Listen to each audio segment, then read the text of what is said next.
lá, gente. Fazer uma pequena reflexão. Vou fazer duas reflexões aqui. Primeiro, vou fazer uma retrospectiva de 2020. Chegou o pastor Milton? Primeiro, coronavírus. Em dezembro de 2009 houveram os primeiros casos, né, os primeiros relatos na China do vírus. Em janeiro começa a se espalhar. No final de fevereiro, início de março, chega ao Brasil os primeiros casos, né, de coronavírus. Quase 4, 5 meses depois, deixa rastros de mais de 250 mil mortos. Em março, a Itália foi considerada o epicentro, né, com milhares de pessoas morrendo. A imagem de caminhões de tanques do exército tirando corpos, né, impactou o mundo. Em maio de 2020, um policial americano matou asfixiado George Floyd, homem negro, desarmado, algemado e com o rosto no chão. Isso gerou revolta e o caso levou milhares de pessoas à rua para o protesto antirracista. Terceiro, ciclone no Brasil. No final de junho, sul e sudeste do país foi surpreendido com passagem de ciclone. Deixaram alguns mortos e alguns feridos. Quarto, primeira vez na história, os Jogos Olímpicos foram adiados. Quinto, dia 4 de agosto de 2020, uma grande explosão aconteceu em Beirute. Beirute. 150 mortes, 6 mil feridos e diversas pessoas desaparecidas. Por que eu estou falando essa retrospectiva? Porque apesar de todos os desastres, apesar de todas as coisas ruins, até aqui o Senhor nos ajudou, né? E aí lá em 1 Samuel 7,12, né, na parte final, Samuel vai declarar: até aqui o Senhor nos ajudou. Se a gente for mais a fundo esse versículo, quando o povo israelita, né, estava lá, né, contra os dois exércitos, né, Israel e os israelitas, eles eram um povo desobediente a princípio, estavam desobedecendo ao Senhor, com falta de fé, né, pouca fé. Então o Senhor deixou que eles lutassem sozinhos e eles perderam, né? Perderam feio. E aí eu fico pensando, pô, deve ter morrido muita gente, eles devem ter perdido filhos, pais, avós, que estavam lutando lá. E quando Deus viu que a fé deles e o arrependimento deles, né, do coração, começou, né, a brotar, né, no coração de cada um, Deus foi lá e fez eles vencerem. Então é por isso que Samuel, no final desse versículo, ele fala: até aqui o Senhor nos ajudou. Então quando a gente reflete sobre a Bíblia, né, e tudo, a gente também tem um outro versículo que fala: em tudo dai graça, pois assim que o Senhor. Então a gente tem que focar no tudo. Tudo é bem e mal. Às vezes a gente sofre algumas coisas porque a gente é desobediente ou porque é a vontade do Senhor. Então a gente não sabe se é a vontade do Senhor que aconteceu algo de ruim ou se não é. Então a gente tem que dar graça em tudo ao Senhor, né? E aí, aqui vão duas coisas que a gente enfrentou, né? Primeiro que acho que no início de junho, né, minha mãe ficou com coronavírus. A gente não sabia o que ia acontecer, mas a gente estava confiando em Deus, que Deus ia dar provisão. Segundo, Juliana, né, teve o Gael na época que estava um caos, né? Então ela teve que ir para o hospital, a gente não sabia, a gente estava se falando, ela não sabia o que ia acontecer, mas Deus estava em controle, Ele não permitiu que acontecesse alguma coisa de ruim, né? Então aqui a gente, a reflexão que eu trago a gente está sendo grato por tudo que o Senhor tem feito. A gente tem olhado as tragédias ao redor e visto o quanto a gente é abençoado por Deus não deixar que isso entre nas nossas casas. Segunda reflexão: hoje, Natal, a gente comemora uma data comercial, mas o motivo, a razão é o nascimento de Cristo, né? E a reflexão que eu quero trazer é por que Jesus veio, né? Não sei se alguém vai dizer aqui, né? Mas A gente vai ver lá Isaías 9:6. Deixa eu marcar aqui.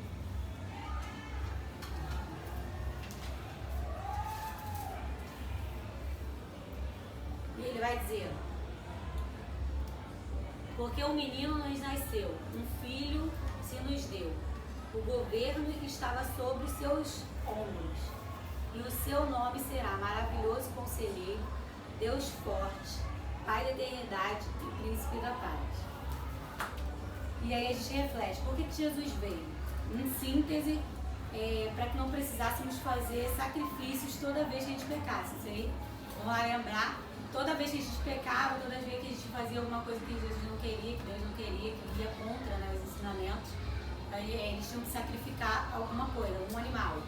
Então, em síntese, o principal motivo é para que o propósito de que Cristo veio é o perdão dos nossos pecados.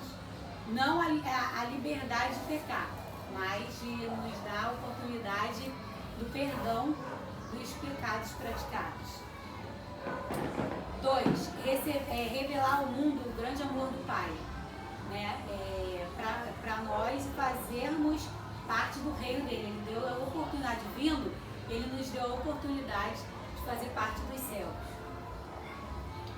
E 3, muitas passagens Jesus dizia segue-me, né? Em muitas passagens bíblicas ele falava para algumas pessoas, segue-me.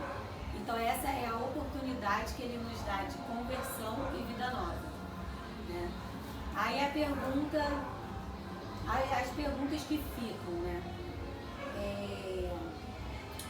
Perdão dos pecados não nos libera para pecar. Então aí, como que está a sua vida nesse sentido? 2. Você sente amor do Pai? Você sente que você é amado por Deus? Como que anda a sua relação com o Senhor nesse sentido? Você tem aproveitado as oportunidades que Deus te dá? Porque em cada situação Deus nos dá a oportunidade de fazermos o que Ele ordenou. A gente tem lá os mandamentos bíblicos. A gente não precisa seguir o que o pastor fala, a gente não precisa seguir o que o cantor que a gente gosta fala, mas a Bíblia é o que nos dá o direcionamento. E aí a gente vai falar sobre a crucificação, né? Porque Jesus veio para trazer salvação. E aí a crucificação fazia parte da jornada, né? Fazia parte da etapa final de Jesus ter vindo. Então são 4 grandes momentos que a gente pode refletir. Primeiro, chicotearam-lhe, humilharam, cuspiram-lhe no seu rosto, deram vinagre para beber quando ele implorava por água, né? E todo esse sofrimento foi por nós. Então a pergunta que fica, você tem honrado esse sacrifício? A morte de cruz até hoje é a pior morte que tem. Nunca houve uma morte pior do que a morte de cruz. 2. Houve salvação durante a crucificação. Né? Quando a gente vai analisar, né, todos os versículos, a gente vê que 2 criminosos iam ser crucificados com Cristo. E um deles, conversando com Jesus, se arrependendo dos seus pecados, né, foi salvo.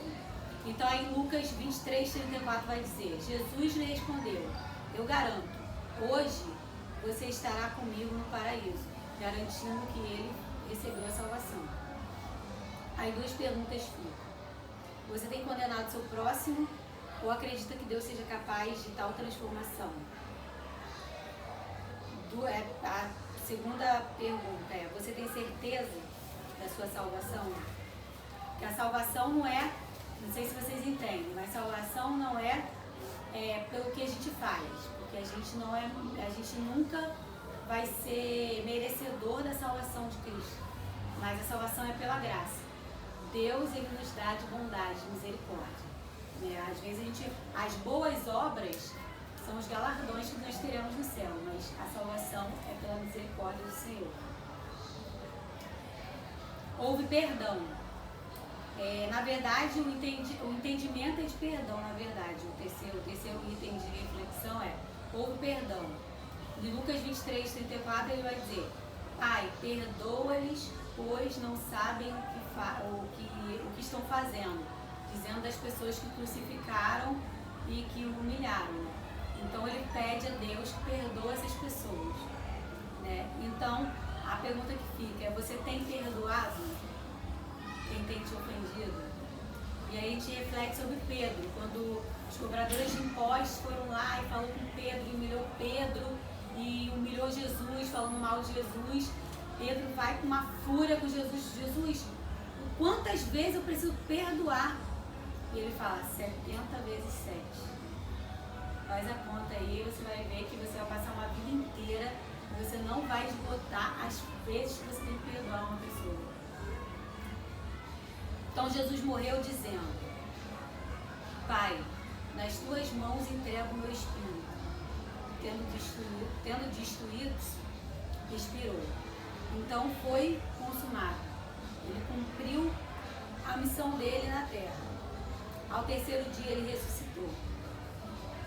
E por que eu falo isso? Porque a gente precisa entender que Jesus veio para demonstrar amor e para nos dar a oportunidade de arrependimento e de salvação, né? E que a gente precisa entender que haverá um tempo que a gente não vai ter mais tempo.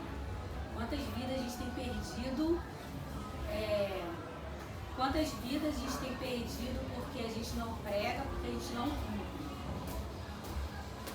De capa a capa da Bíblia, a gente vai entender que é tudo para a glória dele. Nada é eu que faço, nada é para mim engrandecer, tudo é para a glória dele. E a gente tem cumprido a nossa missão. Deus fala aí de pregar o Evangelho pelo mundo e de fazer discípulos em todas as nações. E a gente tem que cumprir isso, mas para a gente entender isso, a gente precisa estudar a Bíblia. A gente precisa entender o que Jesus tem, o que Deus quer para a nossa vida. E aí eu encerro isso dizendo que espero que o Espírito do Natal, que é o Espírito Santo de Deus, né, entre nas nossas casas, que faça a gente de fato se transformar, deixar o Espírito Santo transformar, né, porque a palavra liberta, transforma, mas é o Espírito Santo que traz mudanças, né? Não sou eu falando, não é o pastor, não é outra pessoa, é o Espírito Santo. Então que a gente tenha entendimento disso e deixe que Deus trabalhe na gente e que a gente seja pessoas que alcancem outras pessoas, na verdade pescadores de almas, né? Às vezes o evangelho que a pessoa vai ler, o único evangelho que a pessoa vai ler na vida é a sua vida, né, na verdade. Então, que tipo de evangelho você tem pregado para os seus vizinhos, para as pessoas que você trabalha? E aí, por isso que a gente vê aí muita gente com raiva, né, de cristão, que às vezes não segue muito bem, é pior do que uma pessoa que está no mundo, e a gente tem que entender que a gente não está manchando só o nosso nome. Quando a gente bate no peito que nós somos cristãos, a gente carrega Cristo. E aí, envergonhar Cristo é a pior coisa que existe, porque a gente vai ser cobrado por isso. Então é isso, gente. Agora a Tafarel vai orar. Vamos orar, fecha os olhos.